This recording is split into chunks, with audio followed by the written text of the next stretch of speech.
Hello viewers, welcome to another video. In this video, we will discuss Jinnah Sindh Medical University and our MTCAT past paper MCQs of 2007 physics portion. तो आज हम physics portion solve करेंगे 2007 का।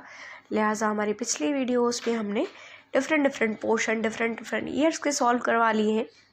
अगर आपने अभी तक नहीं देखे तो जाकर विजिट करके आए, ठीक है जी। तो स्टार्ट करते हैं आज के अपने फर्स्ट MCQ से कि फर्स्ट MCQ क्या बोल रहा है।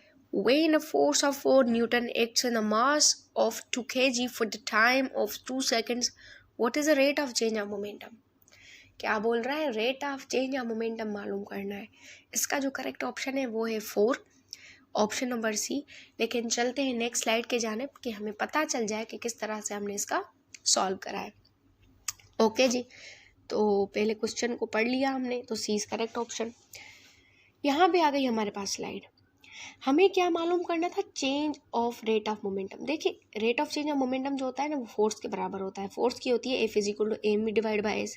हमें वेलोसिटी पहले मालूम करनी है, वेलोसिटी हम बाहर निकालेंगे तो हमें 4 आंसर मिल जाएगा। उसके बाद ये rate of change of momentum F = mv divide by S को कर दे, 2 को मल्टीप्लाई करें 4 के साथ जो क्वेश्चन में गिवन है, मास और वेलोसिटी निकाल दिया हमने, डिवाइड बाई 2 = 4 हमारे पास आंसर आ जाएगा।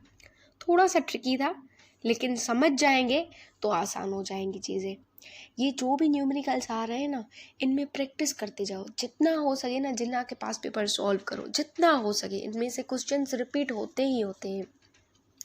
The internal energy of a fixed mass of an ideal gas depends upon, याद रख ले, इंटरनल एनर्जी जो होती है ना, सिर्फ और सिर्फ टेम्परेचर डिपेंडेंट होती है, वो प्रेशर और वॉल्यूम पर डिपेंड नहीं करती। Internal energy of a fixed mass of an ideal gas always depend upon the temperature. Okay, clear. So हमारा जो यहाँ पे बी ऑप्शन करेक्ट बनेगा। चलते हैं नेक्स्ट क्वेश्चन की जानिब। A system absorbs 8 joule through heating while doing 100 joule of external work. What is the change in the internal energy of the system? यहाँ पे ये छोटा सा सॉल्यूशन दिया गया है, तो यहाँ पे आप देख ले, पूछा क्या जा रहा है हमारे पास, internal energy is equal to delta Q change in heat minus change in work done.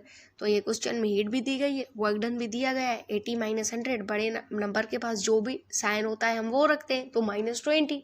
ये तो मैथ का रूल है ना, बड़े नंबर के पास जो भी साइन होता है हम वो रखते हैं। तो 100 के पास नेगेटिव साइन है तो 20 रखेंगे, या ऐसा भी कर सकते हैं, 80 - 100 = -20। So B is correct option. Next MCQs आ गए हमारे पास। The SI unit of electrical resistances. देखें, जो SI यूनिट होता है ना इलेक्ट्रिकल रेजिस्टेंस का, वो ओम होता है। कभी कभार इस तरह से भी पूछा जा सकता है, the SI unit of resistances, तो वो भी ओम होगा। कंफ्यूज होने की नीड नहीं है, जस्ट वर्डिंग की शफलिंग करते हैं ताकि स्टूडेंट कंफ्यूज हो जाए। तो इसका जो करेक्ट ऑप्शन बनेगा आपके पास, वो बनेगा option number D. Next, in a circuit there is a current of 6 ampere is changed so that the current falls to 0 in 0.1 second. If an average of EMF of 250 volts induced, what is the self inductance of the circuit? क्या पूछ रहा है, self inductance एक circuit का। सब चीज़ें दी गई है, नोट डाउन कर लें। इसका जो करेक्ट ऑप्शन है वो इसी है। चलते हैं नेक्स्ट स्लाइड की जानिब कि इस तरह से सॉल्व किया गया है।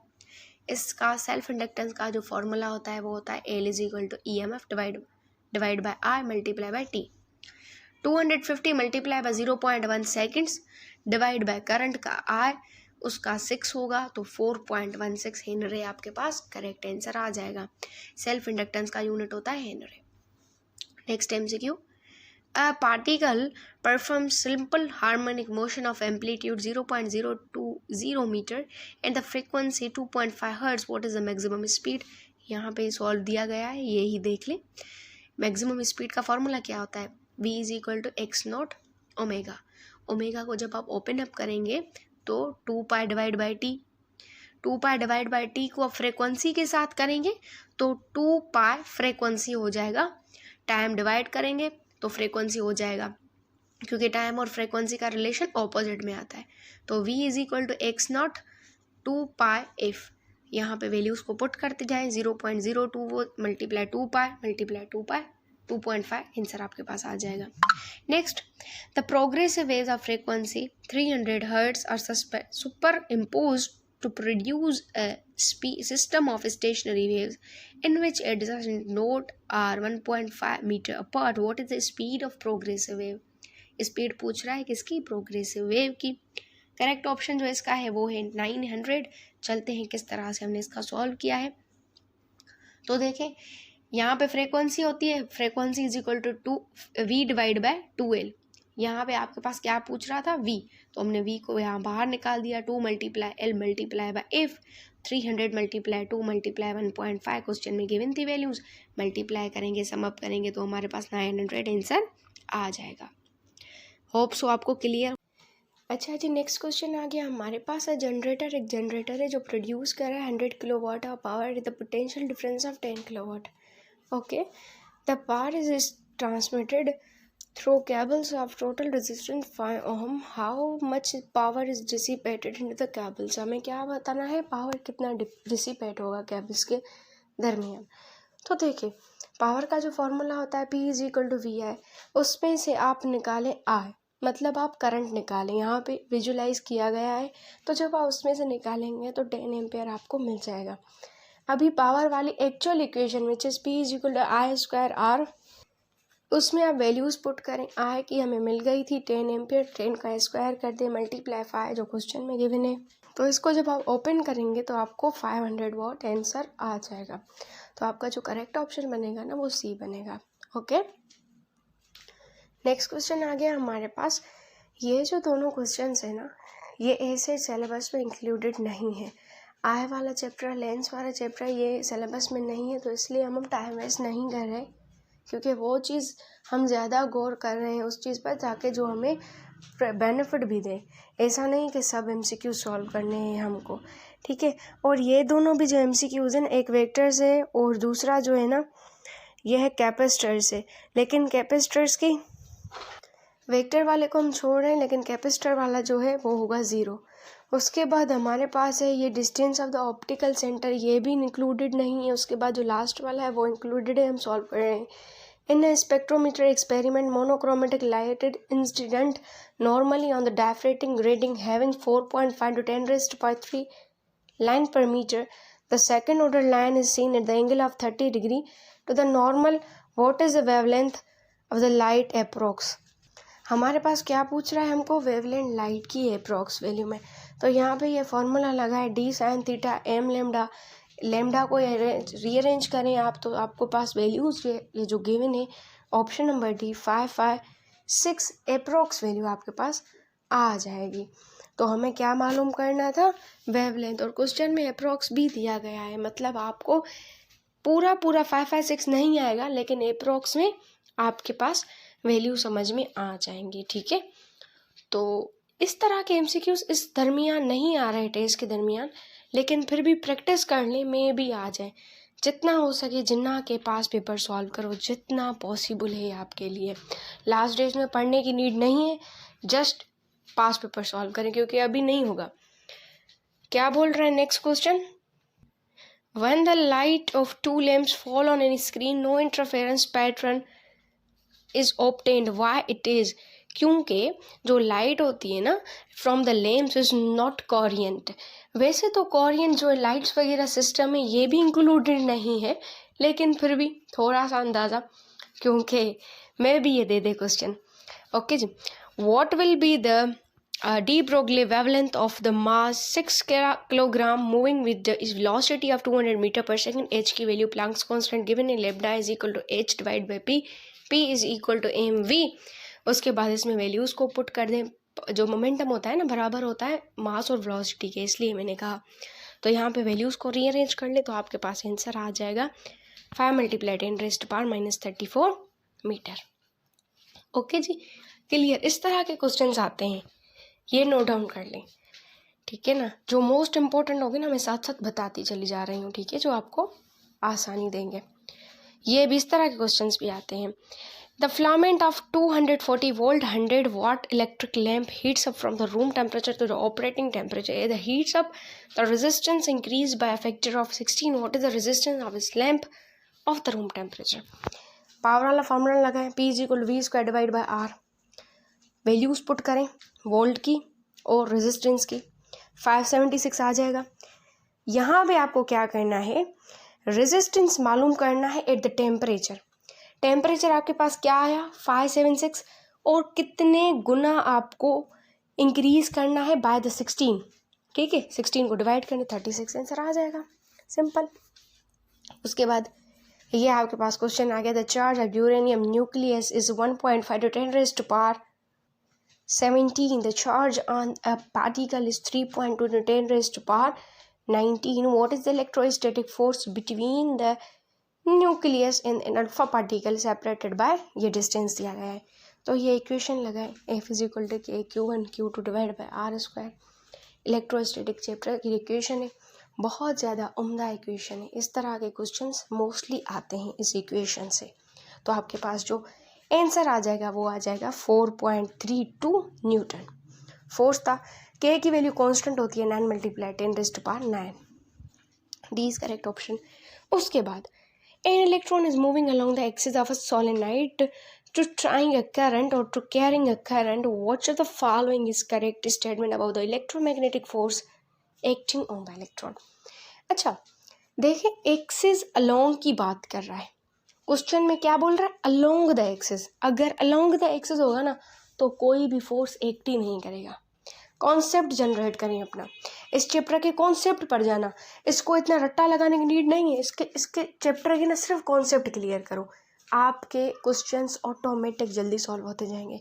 एक्सिस ऑफ द सोलेनोइड है, अलोंग द एक्सिस है, फोर्स ही कोई नहीं लगेगी। सो डी इज करेक्ट ऑप्शन। ज़्यादा पढ़ो ही नहीं, जस्ट कॉन्सेप्ट रीड करो। Which of the following correctly relate the unit for magnetic flux and magnetic flux density. सब जो यूनिट्स है ना पूरी फिजिक्स में, सबको रट लो, सबको ध्यान से एक बार देख लेना लास्ट डेज में, इसमें से क्वेश्चन आते ही आते हैं। तो इसका जो करेक्ट ऑप्शन है वो है option number C, 1 weber is equal to 1 tesla metre square. ठीक है जी, जो बता जा रही हूँ नोट डाउन कर देना। See the rate of change of momentum of the body falling freely under the gravity is equal to. अच्छा, यहाँ पे 2 MCQ बनते हैं। एक होता है the rate of change of momentum, अगर होता ना तो हम वो बराबर करते फोर्स के, rate of change of momentum is equal to force. But यहाँ पे बोल रहे हैं rate of change of momentum of the body falling freely under gravity, वो बराबर होती है वेट के। दोनों इंपॉर्टेंट क्वेश्चन, दोनों कॉन्सेप्चुअल क्वेश्चन, और दोनों क्वेश्चन में से कोई ना कोई आ सकता है। So D is correct one. Next, car X is travelled half of the speed of car Y. Car X has twice the mass of car Y, which statement is correct. अच्छा देखिए, जो कार एक से वो travel कर रही है half of the speed of car Y, अगर उसकी स्पीड हाफ है तो समझ जाए ना काइनेटिक एनर्जी भी तो उसकी हाफ हो जाएगी ना वाई के बनस्पत, तभी तो ये आंसर करेक्ट है। कॉन्सेप्ट जनरेट करो अपना और ऑप्शन टिक करो, टाइम वेस्टेज नहीं होगा आपका। A ball is thrown vertically upward neglecting air resistance, which statement is correct. अच्छा, अगर आप बॉल को ऊपर फेंक रहे हैं, एयर रेजिस्टेंस को निगलेक्ट कर रहे हैं, तो आपका जो प्रिंसिपल है ना, law of conservation of energy, the total energy of ball constant remain same throughout the motion, वो लगेगा। आपकी कंजर्वेशन ऑफ एनर्जी हमेशा कांस्टेंट रहेगी। So B is correct option. Next MCQ, the gravitational field strength the point P on the earth surface is numerically equal to. Earth surface पर क्या रहेगी gravitational field आपकी, वो रहेगी the acceleration of free fall at the P। एक तो gravity की बात, तभी तो फ्री फॉल आएगा ना। तो इस हिसाब से जो हमारा करेक्ट ऑप्शन बनेगा वो बनेगा A, the acceleration of free fall at P। Okay ji, clear हो गया। नेक्स्ट MCQs आ गया हमारे पास। An object travels at constant speed around a circle of radius 1.0 meter in 1.0 seconds. What is the magnitude of its acceleration? उसकी acceleration का magnitude बताएं। वैसे ये जो इक्वेशन है ना, A is equal to R 2 pi square divide by T, ये derive की गई है इन पूरी इक्वेशन से, लेकिन हमने जो इम्पोर्टेंट चूज़ किए ना वो ये चूज़ किए। तो इसमें आप वैल्यूज़ को पुट करते जाएं। मीटर गिवन है, 2 पाई का स्क्वायर करेंगे तो 4 पाई स्क्वायर हो जाएगा, डिवाइड बाय 1 करेंगे तो आपके पास जो आंसर आ जाएगा ना वो आ जाएगा 4 पाई स्क्वायर। ओके जी, एक्सेलरेशन की वैल्यूज़ पुट करनी और आपके पास 4 पाई आंसर आ जाएगा। इस इक्वेशन को याद कर लें, ठीक है, ज़्यादा ड्राइव करने की नीड नहीं है। ओके जी। A object of mass 2 kg rotates its constant speed of horizontal circle of radius 5 meter. The time for the one complete revolution is 3 seconds. What is the magnitude of resultant force acting on the object? इस equation को लगाएं, F is equal to M R omega square, omega को open करेंगे 2 pi square divide by T कर देंगे, ये omega की equation होती है, ठीक है जी। तो यहाँ पे वैल्यूज़ को पुट कर लें, सिंपल सी डेरिवेशन है, वैल्यूज़ को पुट कर लें, 2 × 5 4 पाई स्क्वायर डिवाइड बाई टी का तो टाइम है 3 सेकेंड्स है, 10 को मल्टीप्लाई करें 4 पाई स्क्वायर से डिवाइड बाई 9 तो 40 आपके पास आंसर आ जाएगा, पाई स्क्वायर और डिवाइड बाई 9। तो आपका कौन सा ऑप्शन करेक्ट बनेगा? वो बनेगा option number B, 40 pi square divide by 9 newton. Okay, next MCQ, which pair includes a scalar quantity and a vector quantity? सादा सा सिंपल सा क्वेश्चन, तो वो होता है kinetic energy and momentum. Scalar और वेक्टर क्वांटिटी, एक स्केलर है और दूसरी वेक्टर है, तो हमारे पास जो करेक्ट ऑप्शन है वो है ऑप्शन नंबर ए। ध्यान देना, स्केलर वेक्टर क्वांटिटीज याद कर लेना सब, जैसे आपको आसानी हो। At temperature of 25 degree centigrade steel rod is length of 10 metre, what will be the increase in length if the temperature is 35 degree centigrade? Alpha की वैल्यू गिवन है, फर्स्ट चैप्टर इंटर का है ये, या फर्स्ट चैप्टर है या second chapter है, उसमें ये वैल्यूज़ गिवन है अल्फ़ा की। इनमें से कुछ कुछ की याद करें, लाइक स्टील की और आयरन की, कुछ कुछ जो इम्पोर्टेंट होती हैं इनकी याद कर लें। ये इक्वेशन लगा है, इसको रीअरेंज करें, टेम्परेचर को माइनस करें एक दूसरे से, अल्फ़ा की वैल्यू पुट करें, L alpha change in temperature, तो आपके पास जो आंसर आ जाएगा वो आ जाएगा 1.1 × 10⁻³ metre. So B is correct option. यहाँ पे ये जो नेक्स्ट क्वेश्चन है, a 60 watt bulb is operate by the 240 volts, what is the current throughout the bulb? तो यहाँ पे ये इक्वेशन लगेगी, P is equal to V I को निकाल दे बाहर, तो P डिवाइड बाई वी हो जाएगा। वोल्टेज और पावर की वैल्यूज़ को रख दें तो आपके पास 0.25 आंसर आ जाएगा। 60 को डिवाइड करेंगे जब आप 240 से, विच इज़ इक्वल टू 0.25। तो इस हिसाब से जो आपका करेक्ट ऑप्शन बनेगा वो बनेगा ऑप्शन नंबर बी। ओके, हो गया। तो अगर आपको किसी और ईयर के पास पेपर चाहिए या किसी और यूनिवर्सिटी के पास पेपर चाहिए, लाइक जिन्नान, NTS, UHS, नम्स, तो आप कमेंट सेक्शन में बता दें। आज का टास्क है कि कौन से ईयर का पास पेपर अपलोड होना चाहिए। जिसके ज़्यादा कमेंट्स होंगे, जिस पास पेपर के नेक्स्ट वीडियो उसी पे ही आएगी कन्फर्म। और if you like this video, please like, share and subscribe this channel. So thank you for watching this video.